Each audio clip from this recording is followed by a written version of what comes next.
Okay, let's dive right in. If you're a founder trying to raise venture capital, you've probably heard of this one. Kind of scary phase. It feels like a total interrogation of your business, right? Well, that's called due diligence, and today we're going to pull back the curtain and demystify the whole thing. But before we get into the nitty-gritty, I want to start with a number.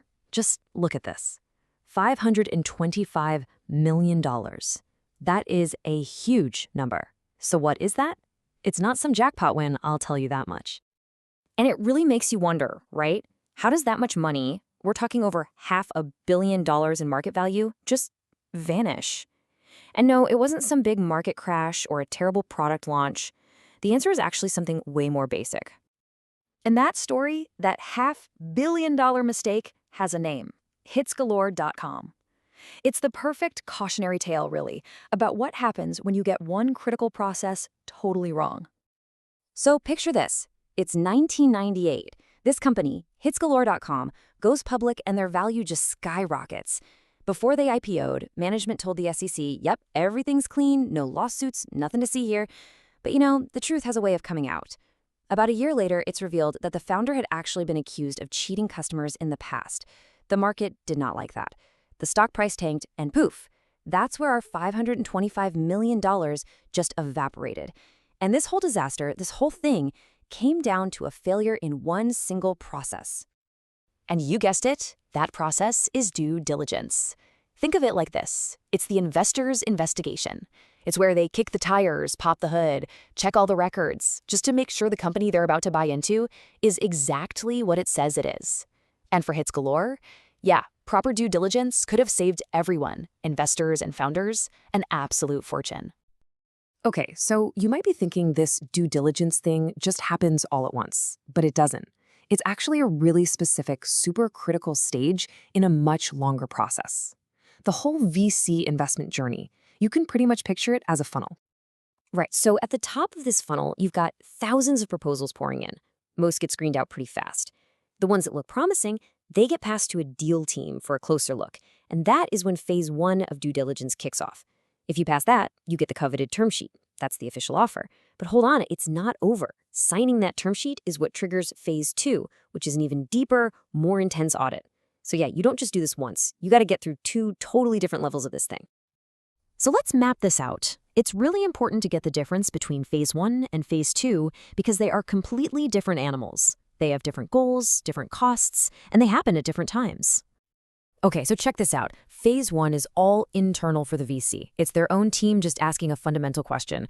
Does this business actually make sense? They're basically just sniffing around for any massive, obvious red flags, total deal breakers. But phase two, that happens after the term sheet is signed. That's when they bring in the big guns, the lawyers, the accountants, the outside experts, and the whole mission changes. It's no longer, is this a good idea? It's, okay, now let's verify every single thing this founder has told us. All right, so what in the world are they actually looking for? I mean, it can feel like they want every piece of paper your company has ever touched, right? But here's the secret. It all boils down to just 5 key areas. Think of these as the 5 stages of the gauntlet. This is basically the cheat sheet. It's the why behind all the whats. Every single document they ask for, whether it's your incorporation papers or some obscure software license, it's all designed to answer one of these 5 big questions. So let's tackle them one by one, starting at the top. First up, what is the business and what is it promised? It starts with the absolute basics. A VC needs to know the legal DNA of your company. How is it set up? Who really owns it? And a big one, what major commitments have you already locked yourself into? So this is where they're going to ask for things like your incorporation documents and a full list of shareholders. That's just to confirm the basic structure. But they're also going to want to see your biggest contracts with customers, with suppliers. What they're looking for are sneaky clauses that might restrict how you can operate, or, a situation where your entire business depends on one single customer. All right, number 2, how healthy are the numbers? Of course, investors are going to follow the money. And this isn't just about that nice-looking revenue chart in your pitch deck. Oh no, this is a full-on forensic deep dive into your financial health. They're basically taking the story you told them and putting it under a microscope to see if it's real. So yeah, obviously they're going to want to see your audited accounts. But it goes deeper. They'll want details on every loan, all your liabilities, and even the financial forecasts you made years ago. The real game here for them is hunting for hidden skeletons. Things like off-balance sheet commitments that aren't obvious, but could be a ticking time bomb waiting to go off. Okay, on to number 3. What does the company truly own? A company's value is all tied up in its assets, right? That could be physical stuff like machinery, or it could be intangible stuff like patents and code. The investor needs to know with 100% certainty that you actually own what you say you own. No liens, no disputes, just clean ownership. This means they're going to check the deeds to your buildings, the registration for your trademarks, all that stuff. But here's a really big one. They'll want to see the licenses for any intellectual property you're using but didn't create yourself. Why? Because the absolute last thing a VC wants is to pour millions into a company only to see it get sued into the ground for patent infringement. That's a nightmare scenario. Number 4, who are the people and are they secure? You hear it all the time. VCs bet on the jockey, not just the horse. They're investing in the team. So they need to know exactly who's on that team. And critically, are they happy? Are they locked in? Or is there some issue that could make your star engineer or head of sales just walk out the door tomorrow? So they're going to want to see your org chart, the employment contracts for your key people, and the details of your stock option plan. But again, they're hunting for risk. A history of nasty employee disputes, that could be a huge red flag for a toxic culture, or worse, future lawsuits. And that brings us to the 5th and final area: what could go wrong? Honestly, you can think of this as the paranoia phase.